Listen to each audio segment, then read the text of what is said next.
Assalamualaikum warahmatullahi wabarakatuh. Bismillahirrahmanirrahim. Alhamdulillahirabbil alamin. Wa bihi nasta'in ala umuri dunya waddin. Wassalatu wassalamu ala asyrafil anbiya'i wal mursalin wa ala alihi wa sahbihi wa man sara ala nahjihi bi ihsanin ila yaumil wa ba'd. Hadirin Allah muliakan, alhamdulillah kita panjatkan puji dan syukur kita kepada Allah Subhanahu wa taala atas segala kenikmatan yang Allah berikan kepada kita, khususnya nikmat iman, nikmat hidayah, nikmat kesempatan kembali berinteraksi dengan ilmu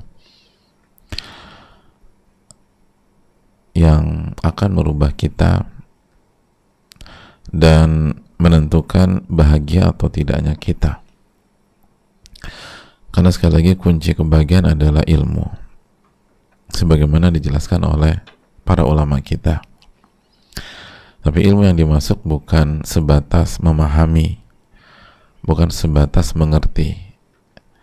Ilmu yang dimaksud adalah al-ilmu nafi', al-ilmu an-nafi', ilmu yang bermanfaat, ilmu yang kita manfaatkan di dunia dan bermanfaat bagi kita di dunia dan di akhirat.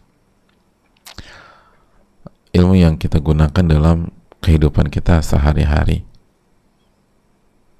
kita gunakan pada saat kita beribadah, mengisi waktu, menghadapi pasangan, menghadapi istri, menghadapi suami, menghadapi anak-anak, menghadapi keluarga, dan menghadapi berbagai macam episode kehidupan yang Allah takdirkan kepada kita. Itu ilmu yang akan memberikan perubahan besar dalam kehidupan kita. Adapun ilmu yang sebatas pemahaman, mengerti, tapi tidak terejawantahkan dalam kehidupan sehari-hari, maka bisa jadi ilmu itu jadi bumerang. Sebagaimana sabda Nabi SAW, wal Qur'anu hujjatun laka aw alaik. Al-Quran itu menjadi penolongmu atau bisa jadi menjadi bumerangmu. Penolong jika dipelajari, dihafal, dipahami, diamalkan, didakwahkan, atau menjadi bumerang jika tidak dibaca atau tidak dipelajari atau tidak diamalkan atau tidak didakwahkan. Oleh karena itu, hadirin yang Allah muliakan, selalu minta ilmu yang bermanfaat sebagaimana yang dituntunkan oleh Nabi kita sallallahu alaihi wasallam. Allahumma inna nas'aluka ilman nafi'an wa na'udzubika min ilmin la yanfa'. Ya Allah, berikanlah kami ilmu yang bermanfaat dan lindungilah kami dari ilmu yang tidak bermanfaat. Sebagaimana marilah kita jaga syahadatin kita, la ilaha illallah wa anna muhammadar rasulullah, dan kita mengucapkan salawat dan salam kepada Rasulullah sallallahu alaihi wasallam beserta para keluarga, para sahabat, dan orang-orang yang istiqomah berjalan di bawah naungan sunnah beliau sampai hari kiamat kelak. Dan hadirin Allah muliakan,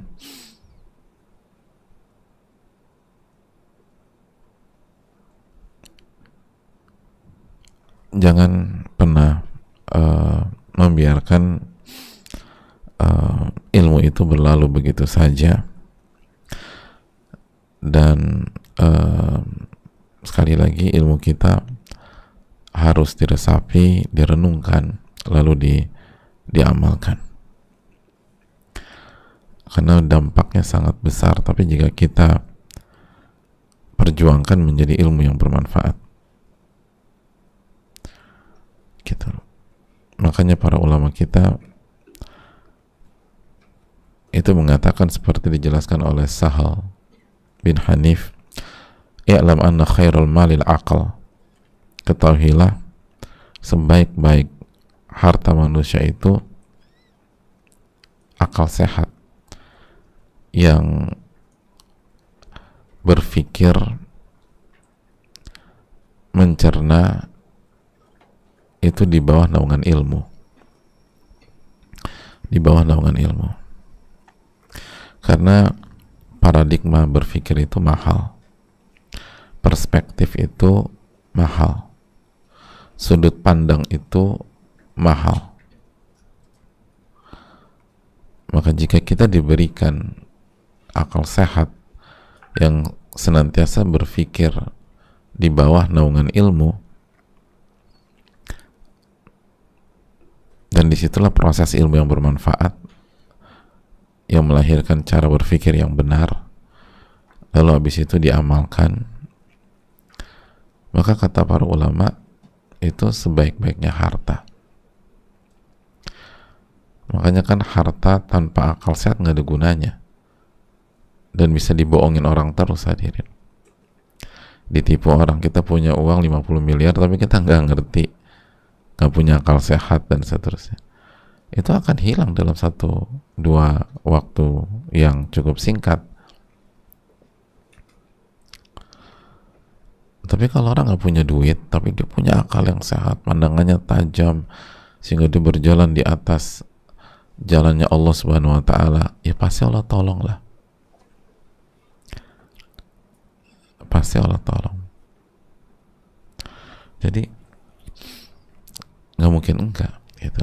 Uang kan datang, harta tuh akan datang, tapi nggak sebaliknya. Maka bersyukurlah, ilmu tuh mahal, hadirin. Tapi walakinna aktsarun nasi la ya'lamun, tapi mayoritas manusia tuh nggak ngerti bahwa itu ilmu tuh mahalnya minta ampun, dan itu lebih baik daripada harta, gitu loh. Modal yang bernama ilmu itu lebih mahal daripada modal yang bernama harta, dan itu real. Makanya rugi kalau kita nggak memanfaatkan ini. Dan jangan pernah meremehkan ilmu. Ilmu itu punya power melebihi power-power yang lain.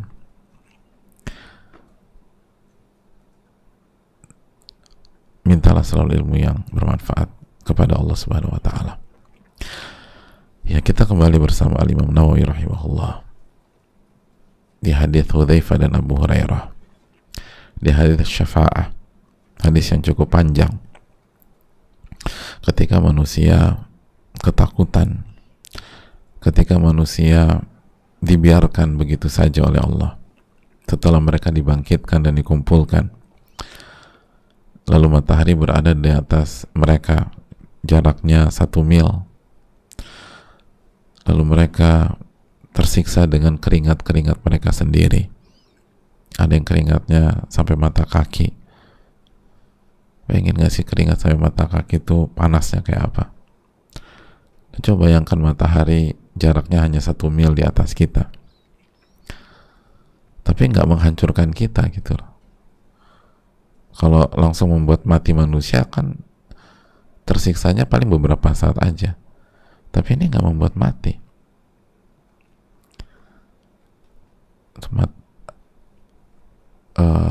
Keringat ada yang sampai mata kaki, ada yang sampai betis, ada yang lutut,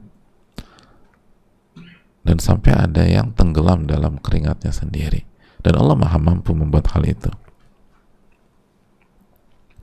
Nah, hadirin Allah muliakan, maka manusia mendatangi para nabi, dan yang pertama kali mereka datangi adalah Nabi Adam, ayah mereka.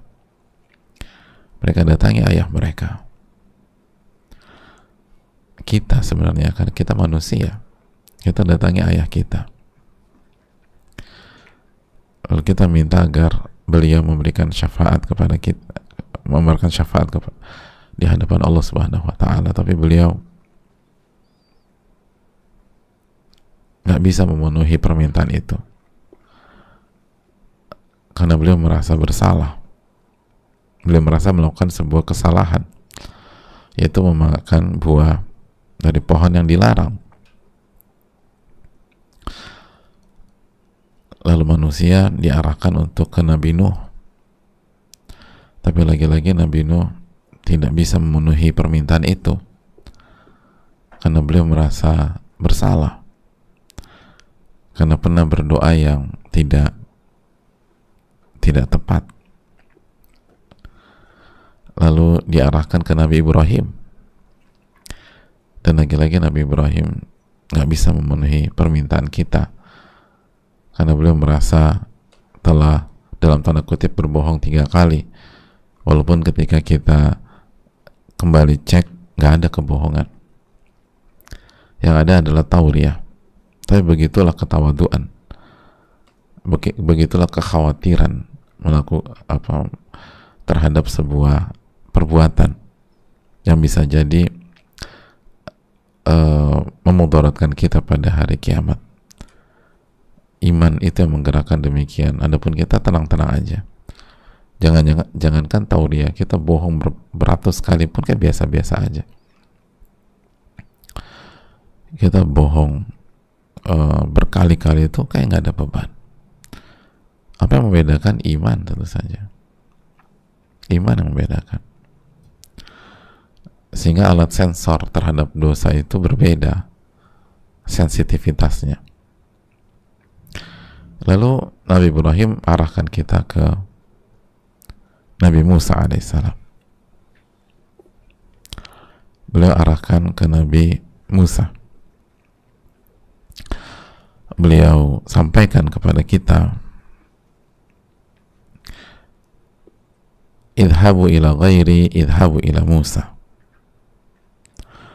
Pergilah kalian ke selainku, pergilah kalian ke Nabi Musa.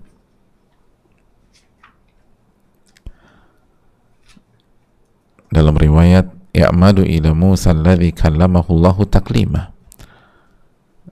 Pergilah ke Nabi Musa yang diajak bicara oleh Allah Subhanahu wa taala secara langsung. Maka manusia pergi ke Nabi Musa alaihissalam. Manusia pergi ke Nabi Musa alaihissalam. Lalu dalam riwayat mereka mengatakan, ya Musa anta Rasulullah. Wahai Nabi Musa, engkau adalah Rasulnya Allah, utusan Allah. Faddalakallahu birisalatih. Allah memberikan keutamaan kepada engkau dengan risalahnya, dengan ajarannya, dengan kitab sucinya, dengan Taurat. Wa bikalamihi 'alan nas. Dan Allah ajak bicara engkau secara langsung. Dan itu keutamaan dari seluruh manusia. Ishfa'lana ila rabbika. Jadi, tolong berikanlah syafaat di hadapan Rabbmu. Tolong bantu kami bicara dengan Allah Subhanahu wa ta'ala. Ala tara ila ma nahnu fih. Tidakkah engkau melihat bagaimana kondisi kami sekarang? Capek, letih, lelah, takut, khawatir, sedih, semua bercampur menjadi satu. Hadirin Allah muliakan, apa jawaban Nabi Musa? Beliau menyampaikan, inna rabbi qad ghadiba al-yawm ghadaban lam yaghdab qalbuhu lam yaghdab qablahu mithlahu wa lan yaghdaba ba'dahu mithlahu. Lagi-lagi Nabi Musa menjawab seperti nabi-nabi sebelumnya, persis seperti nabi-nabi sebelumnya. Sesungguhnya Rabbku murka pada hari ini, marah pada hari ini dengan amarah yang tidak pernah terjadi sebelumnya dan tidak akan terulang setelahnya. Hari ini beda. Hari ini menakutkan. Hari ini Allah marah dengan amarah yang gak pernah terlihat sebelumnya dan terjadi sebelumnya, dan gak akan terulang. Gak akan terulang.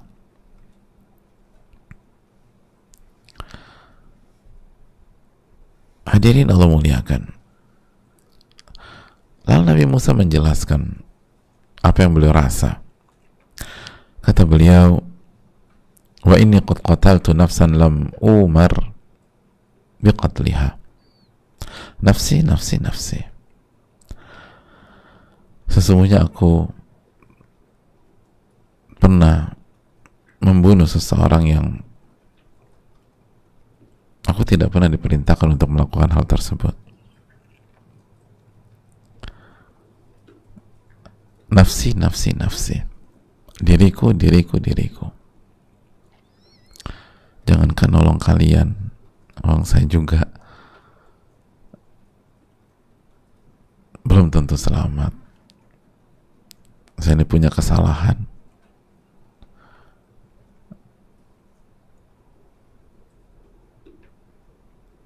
Saya punya kesalahan.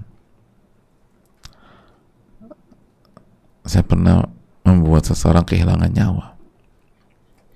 Dan saya nggak pernah diperintah untuk melakukan hal itu.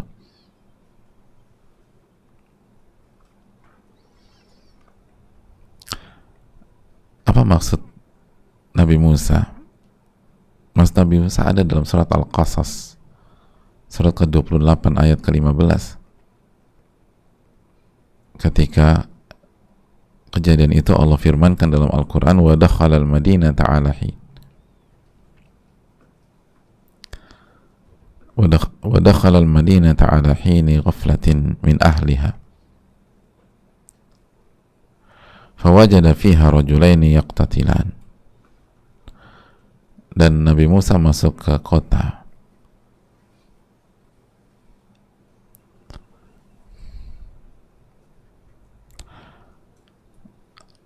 lalu atau ketika beliau masuk itu penduduknya sedang lengah, maka didapatinya di dalam kota itu ada dua orang laki-laki yang berkelahi. Jadi ada dua orang berkelahi, hadirin. Hadza min syi'atihi wa hadza min aduwi. Yang satu itu dari golongannya Nabi Musa, Bani Israel. Bani Israel. Dan yang satu lagi itu dari kaum Fir'aun, Kipti. Kaumnya Fir'aun, Kipti. Jadi ada dua lagi berantem, satu dari Bani Israel dan satu dari kaumnya Fir'aun. Fastaghathahu alladhi min syi'atihi 'ala alladhi min aduwihi. Maka yang dari Bani Israel itu, golongannya Nabi Musa, meminta bantuan di kondisi urgent kepada Nabi Musa. Jadi minta tolong dibantu untuk menghadapi kaumnya Firaun ini. Jadi minta tolong gitu. Kan ini satu ini dari golongannya Nabi Musa.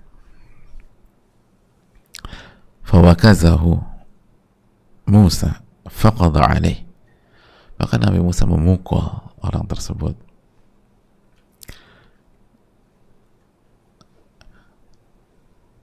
Memukul dalam buku tafsir di dada orang tersebut. Jadi bukan di muka, di dada. Dalam riwayat ya. Lalu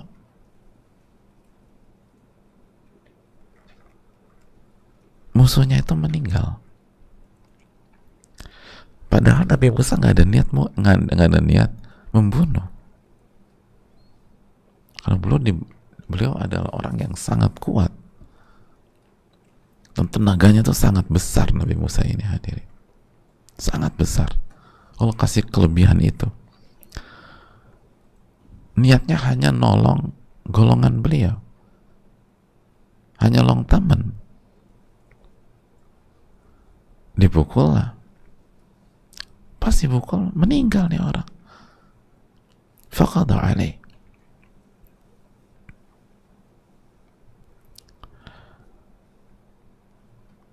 Jadi bayangkan betapa kuatnya Nabi Musa alaihissalam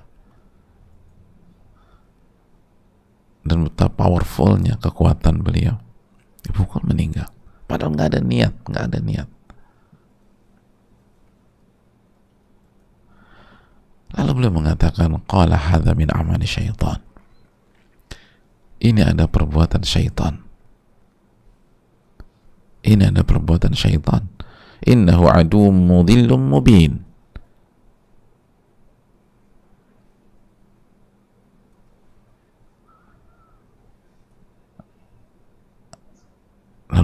Lalu Nabi Musa mengatakan, sesungguhnya syaitan itu musuh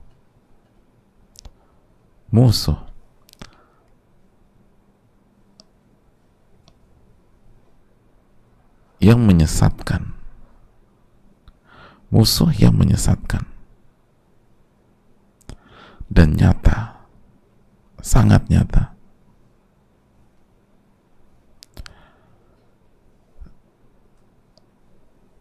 Coba sesungguhnya syaitan itu musuh yang menyesatkan dan nyata hadirin. Ini seorang nabi yang menyampaikan dan Allah firmankan dalam Al-Quran, nyata, clear, jelas. Jadi walaupun kita nggak bisa ngelihat, tapi nyata. Ini bukan khayalan, ini bukan bukan hal yang masih debatable. Ini nyata, sangat nyata.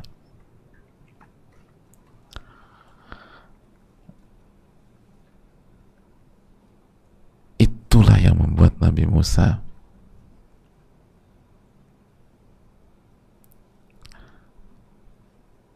dengan berat hati tidak bisa memenuhi permintaan manusia pada hari kiamat nanti.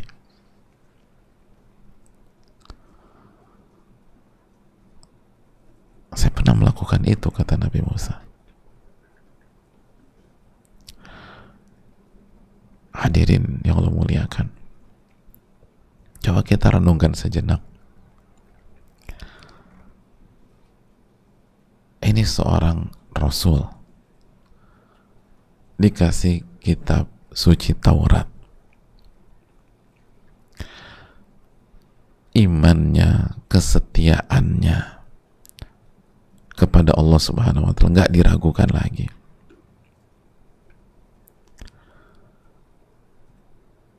Nggak diragukan. Masih ingat ketika mereka atau Nabi Musa alaihissalam dan orang-orang yang beriman dengan beliau dikejar-kejar oleh Fir'aun.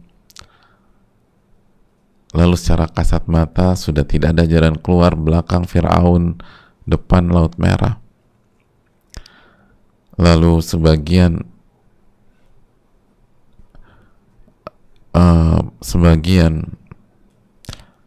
orang pada saat itu sudah pesimis, dan bukan hanya pesimis, melemparkan kalimat-kalimat yang bisa menghancurkan mental rombongan. Mereka mengatakan inna lamudrakun, kita akan ketangkap, atau kita pasti akan ketangkap, lamudrakun. Lalu Nabi Musa alaihissalam langsung mengkonter tanpa ada keraguan, tendeng aling-aling bahasa kita. Qala kalla inna ma'iya rabbi sayahdin. Bukan begitu, sesungguhnya Rabbku bersama denganku dan akan memberikan petunjuk dalam masalah ini. Lihat betapa yakinnya Nabi Musa alaihissalam.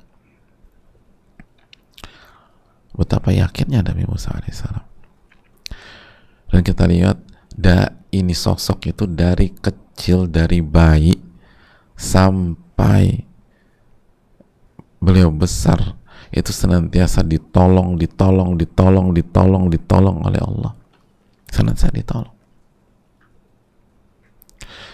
Dan Allah tolong dengan cara yang sangat menakjubkan.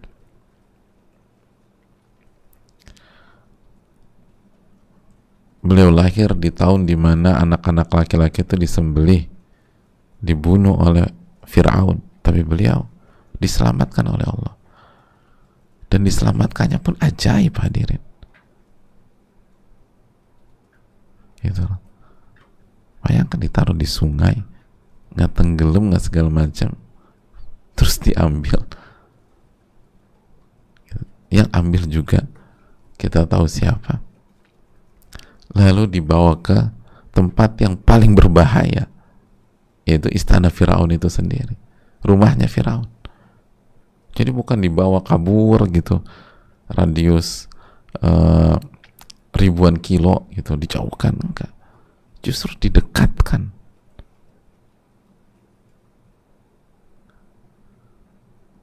Itu kan ajaib banget ya. Ditaruh di sungai ya, anak bayi itu nggak mati, nggak apa, dijaga sama Allah. Lalu Allah gerakan hati keluarga Firaun, istri Firaun untuk ini, lalu dibawa, lalu dilobikan, nggak dibunuh tuh. Pertolongan Allah bekerja, jamaah. Lalu yang semakin ajaib lagi, Allah persatukan Nabi Musa dengan ibunya. Dia minum ASI ibunya, beliau itu. Kok bisa begitu itu? Beliau minum ASI ibunya.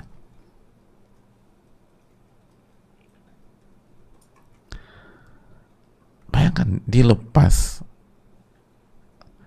untuk kembali ke pangkuan ibunya hanya dalam beberapa waktu singkat saja. Dilepas, dilepas sungai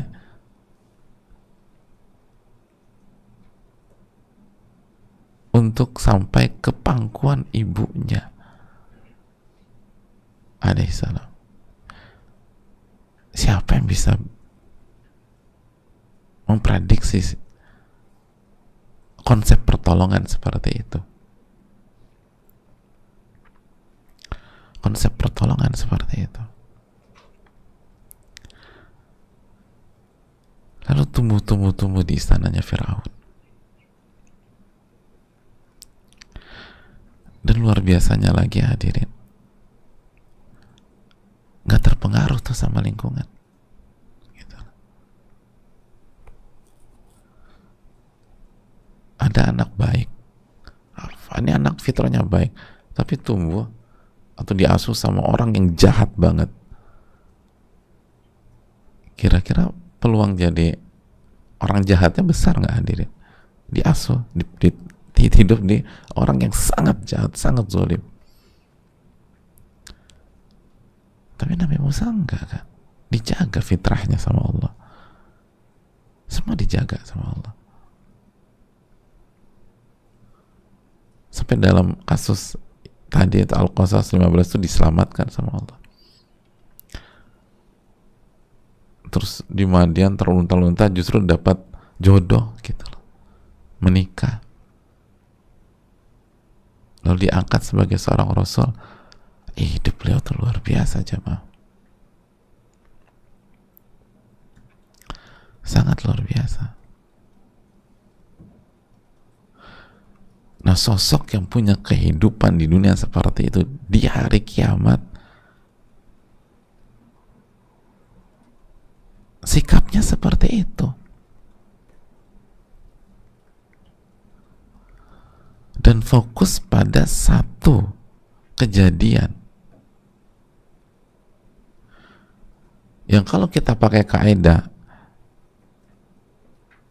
al-hasanat yudhibna sayyiat atau wa'at bi'is sayyi'atal hasanata tatamhuha, ikutilah perbuatan buruk dengan perbuatan baik, niscaya perbuatan baik itu akan menghapus dosa atau perbuatan buruk tersebut. Semua kebaikan-kebaikan Nabi Musa itu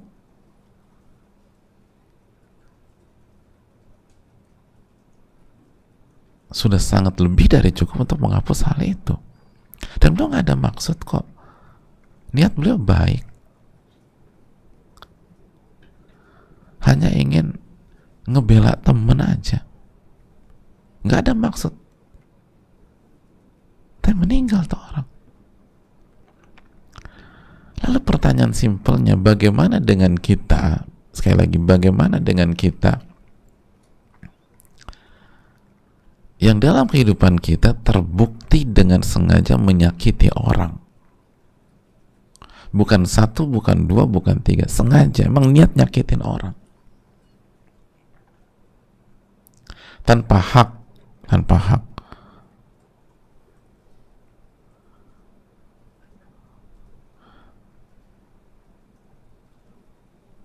Beda dengan orang merasa tersakiti dengan si A, padahal A nggak ada maksud dan memang melakukan hal yang benar, tapi perbuatan yang benar itu membuat orang merasa terganggu atau tersakiti. Atau orang tua mendidik anak terus anak merasa tersakiti, itu bukan kotak kita.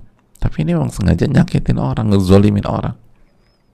Bukan satu orang, dua orang, banyak sekali disakiti.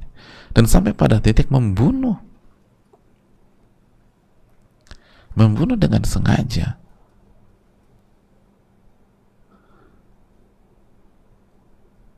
Coba kita renungkan. Dan apabila ada orang yang ada rencana pengen ngebunuh, coba pikirkan ini hadis. Gimana pertanggungjawaban kita di sisi Allah? Gimana penyesalan orang yang ngebunuh? Allah berfirman tentang orang yang membunuh dengan sengaja dalam sebuah ayat di dalam Al-Quran, dalam surat An-Nisa ayat 93, وَمَنْ يَقْتُلْ مُؤْمِنًا مُتَعَمِّدًا فَجَزَاؤُهُ جَهَنَّمْ خَالِدًا فِيهَا وَغَضِبَ اللَّهُ عَلَيْهِ وَلَعَنَهُ وَأَعَدَّ لَهُ عَذَابًا عَظِيمًا. Dan barang siapa membunuh seorang mukmin dengan sengaja, muta'ammidan, dengan sengaja, fajaza'uhu jahannam, maka balasannya neraka jahanam. Neraka jahanam. Ini belum apa-apa langsung Allah bilang neraka jahanam. Khalidan fiha, dalam kurun waktu yang sangat amat lama. Kalau orang ini masih beriman, diancam sangat amat lama. Wa ghadiballahu alaihi, sudah cukup belum? Yang ketiga, Allah murka sama dia. Murka sama dia. Mungkinkah dia bahagia sedangkan Robnya murka? Mungkinkah seorang pegawai kerja nyaman di sebuah kantor perusahaan sedangkan bosnya murka sama dia? Falillahi mathalul a'la, apalagi Allah subhanahu wa ta'ala kalau udah murka. Wala'anahu, dan Allah melaknat dia. Dilaknat. Dan arti laknat adalah dijauhkan dari rahmatnya, dijauhkan dari rahmatnya. Hidup nggak ada rahmat Allah. Hidup nggak ada rahmat Allah. Walaupun dia dikelilingi dengan fasilitas-fasilitas dunia, nggak ada rahmatnya itu kehidupan. Walaupun dia didampingi oleh istrinya yang sangat cantik, sangat perfect bagi mata laki-laki, nggak ada rahmatnya hidup kayak begitu. Nggak ada. Walaupun dia hidup dengan anak yang lucu-lucu, yang pinter-pinter, nggak ada rahmatnya. Nggak ada rahmatnya. Nggak ada rahmatnya sama sekali. Itu ngeri hadirin. Dan Allah persiapkan azab yang sangat pedih. 5 loh dalam satu ayat, 5 ancaman. Dan banyak orang mengatakan ini ancaman terbanyak dalam sebuah kesalahan atau sebuah dosa. Jahannam yang pertama, yang kedua khalidan fiha, lamanya luar biasa. Yang ketiga wa ghadiballahu alaihi, murkanya Allah. Yang keempat wala'anahu, dan dilaknat oleh Allah. Dan yang kelima azaban azima, azab yang sangat pedih. Dan sekarang tuh orang gampang ngebunuh orang, luar biasa. Makanya nggak heran sebagian ulama menjelaskan bahwa orang yang ngebunuh dengan sengaja hidupnya nggak bakalan tenang, bahagia, enggak.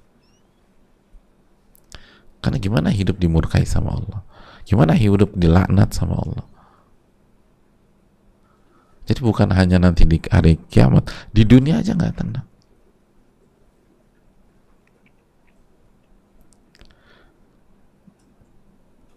Wong Nabi Musa khawatir loh jamaah, khawatir. Itu yang nggak ada maksud, nggak ada niat, motifnya juga baik, nggak, bukan motif menyakiti, melukai, enggak, cuman ngebela aja, ngebela pihak yang beliau yakini benar. Itu aja dampak psikis ke dalam diri beliau pada hari kiamat itu nggak kecil. Lalu gimana dengan orang yang memang sengaja nyakitin orang? Ingat, amal hati itu atau dosa hati itu parah sekali loh hadirin. Mungkin nggak sampai membunuh, tapi niatnya udah nyakitin orang, niatnya ingin melukai orang, niatnya menghancurkan hidup orang. Tidakkah hadis ini memberikan perenungan bagi kita? Masa kita biarkan syaitan goda kita, nafsu kita goda kita, perhiasan dunia membuat kita silau, sehingga kita nggak mikir bahwa hari kiamat tuh susahnya setengah mati. Kita nyakitin orang tuh untuk apa sih? Untuk memenuhi nafsu kita kan, ambisi kita, apa yang kita inginkan. Berapa tahun kita dapat? Kalaupun dapat, ada banyak nggak dapat juga. Akhirnya tinggal di balik jeruji besi juga. Tapi kalau dapat, berapa lama sih? Lalu bandingkan dengan hari kiamat. Dan Allah janjikan kalau sengaja sampai ngebunuh, jahanam. Di hadis ini kita belum bicara jahanam jamaah. Ini baru matahari 1 mil. Ini baru masalahnya keringat. Orang tuh udah tersiksa luar biasa. Jadi coba berpikir ulang. Jangan kita punya mental mau nyakitin orang. Itu balik ke diri kita hadirin. Dilaknat Allah, dimurkai oleh Allah. Kalaupun kita dapatkan yang kita inginkan, gak akan bisa bahagia, gak akan. Kalau terkesan hidup enak, itu terkesan. Sebagaimana Fir'aun, terkesannya aja super power. Dia gak bahagia hidupnya. Dia gak tenang. Kalau Fir'aun tenang hadirin, dia gak akan buat kebijakan ngebunuh anak-anak kecil. Itu kebijakan membunuh anak-anak kecil, itu menunjukkan ada penyakit mental, ada paranoid yang sangat parah dalam dirinya. Simpel aja. Jadi kalau kita ngelihat anak kecil senang, pengen meluk, dia ngelihat anak kecil ketakutan dan pengen ngebunuh. Itu apa tenang hidup kayak begitu?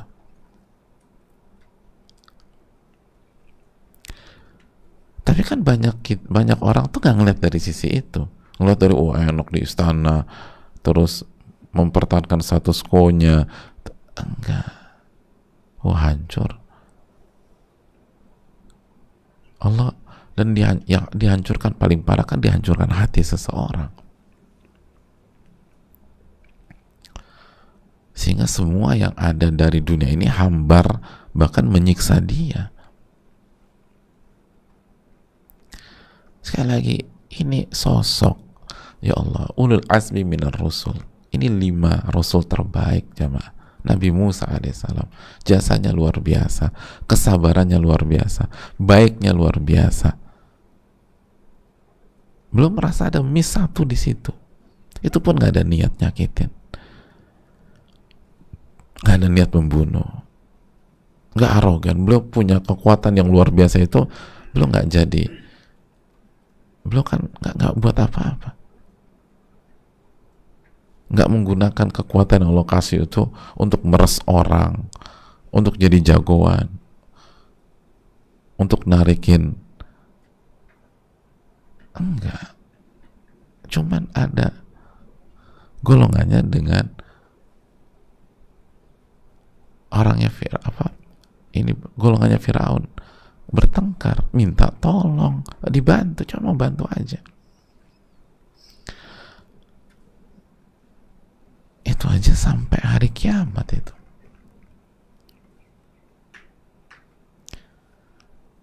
Mari kita renungkan hadirin, hidup nggak seberapa, nggak lama juga,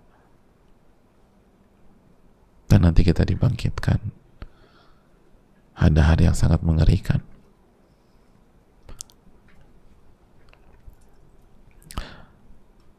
Hadirin, para nabi dan rasul alaihi wasallam itu orang-orang yang paling punya sifat nasihat, punya mental nasihat. Nasihat kita tahu kan, selalu ingin kebaikan buat orang lain. Nabi Nuh itu gitu loh. Nabi Nuh itu senantiasa dakwahin kaumnya itu 950 tahun. Nabi Musa itu sabar ngadepin Bani Israel.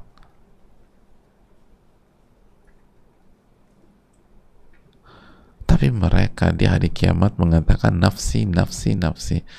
Ada, saya ngurus diri saya aja ya. Saya ngurus diri saya. Saya ngurus diri saya.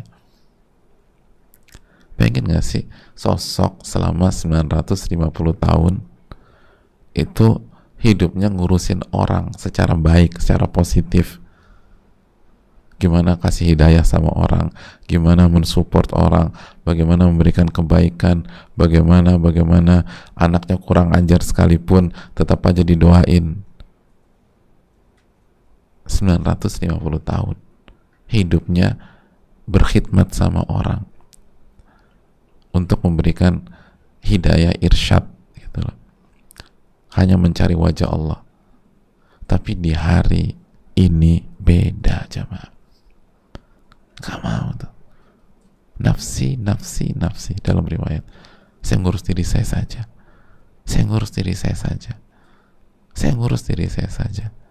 Jadi bayangin sendiri betapa menakutkan hari itu.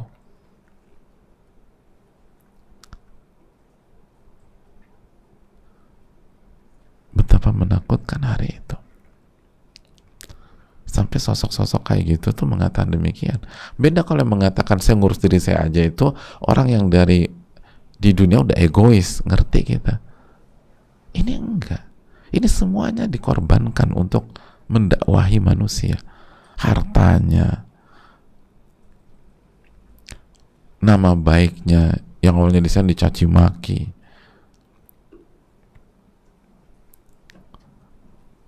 semuanya dikorbankan demi menjalankan perintah Allah, mendakwahi manusia biar manusia tuh jadi baik, biar manusia tuh jadi selamat.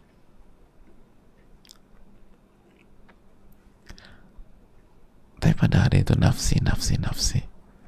Saya ngurus diri saya saja, saya nggak berhak, coba yang lain aja. Bisa gitu tuh. Lalu kita masih percaya dengan teman-teman kita yang ngajak maksiat dan mengatakan udah tenang aja, dosa lo gue yang tanggung. Allahu Akbar. Dan lucunya ada yang percaya. Ya benar. Atau jangan-jangan kita pernah ngomong begitu, udah tenang bro, gue yang nanggung, sambil ketawa gitu. Udah, Anda siapa? Ini nama-nama terbaik.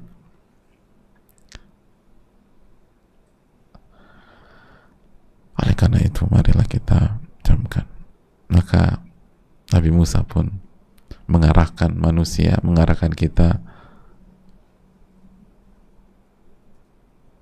ke sosok yang lain. Siapa sosoknya? Insya Allah kita akan bahas di pertemuan berikutnya insya Allah ta'ala, dan kita bicarakan apa hikmah dan pelajaran. Semoga bermanfaat. Kita buka sedikit waktu untuk sesi tanya jawab. Wassalamualaikum warahmatullahi wabarakatuh.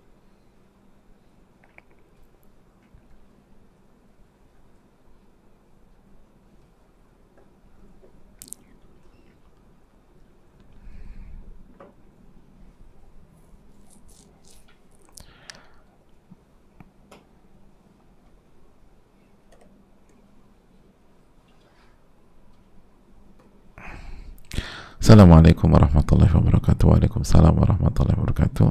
Semoga Allah memberkahi Imam Nawawi, Ustadz dan keluarga. Semoga Allah memperbaiki keikhlasan seluruh kaum muslimin. Amin ya rabbal alamin. Ustadz, afwan, ana mulai diprotes istri karena di tahap ini ana punya schedule kajian di dekat domisili ana ada 4 tempat majelis ilmu di 4 hari yang berbeda sepulang kerja, dan satu tempat sejauh sekitar 102 km di weekend. Ini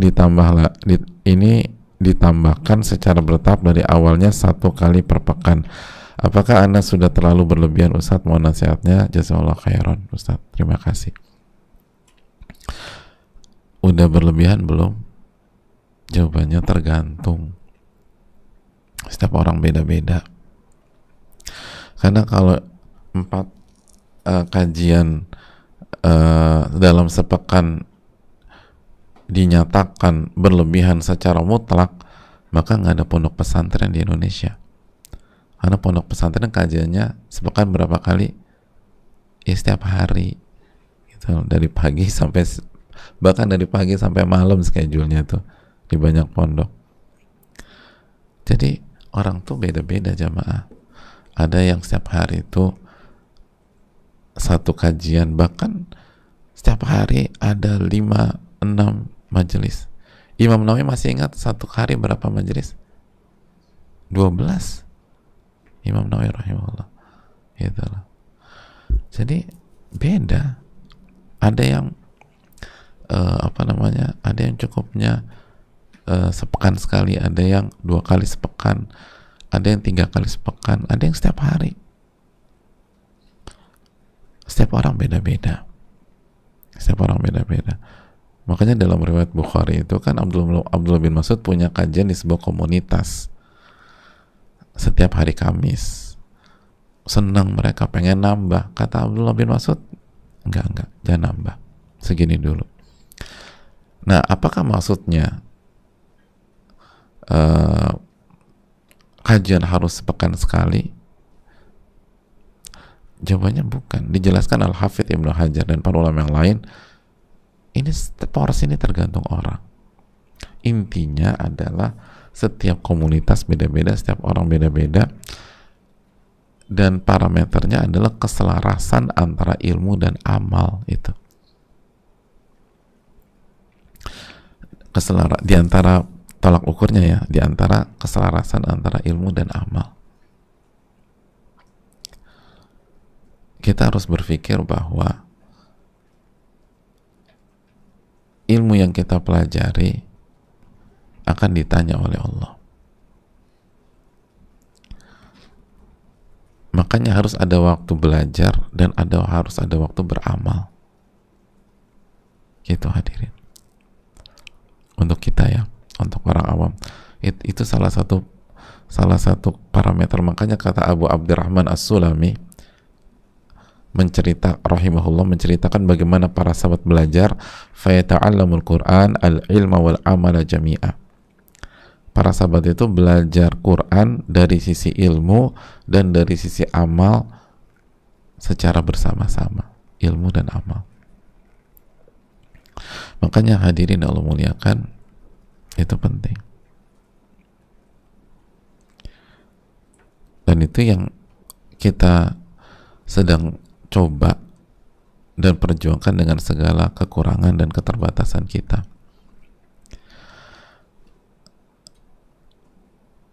Makanya kita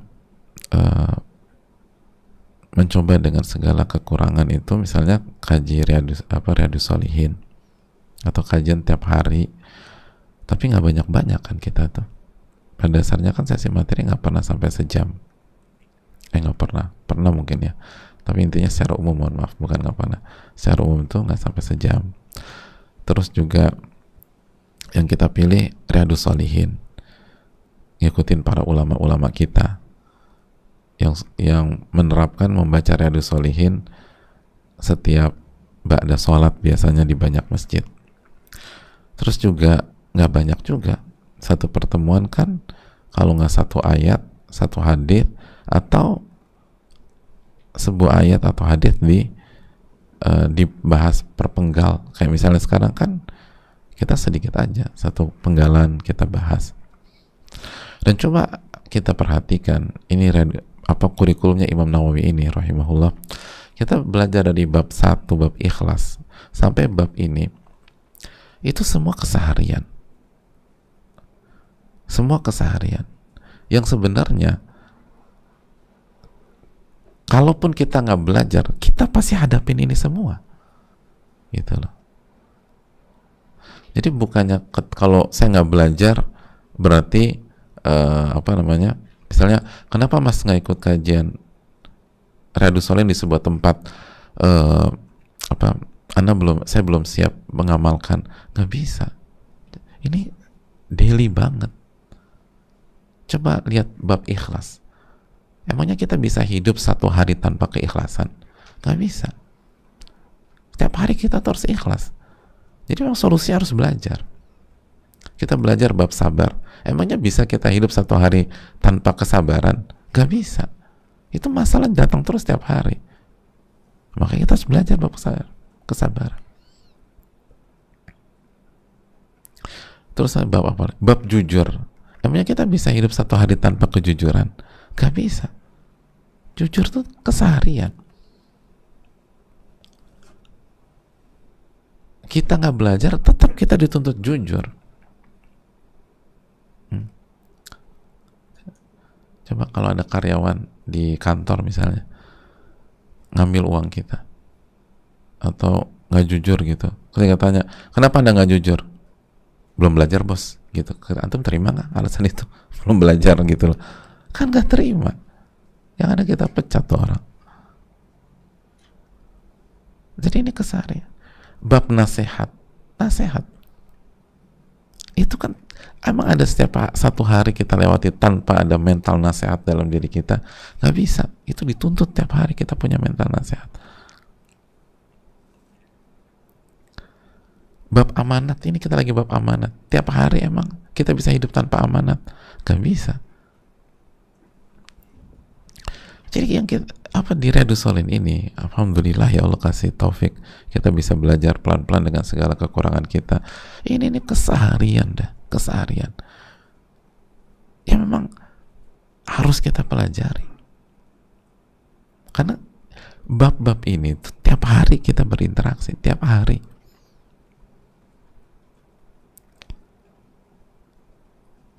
Bab yakin, ya ini bab-bab kita.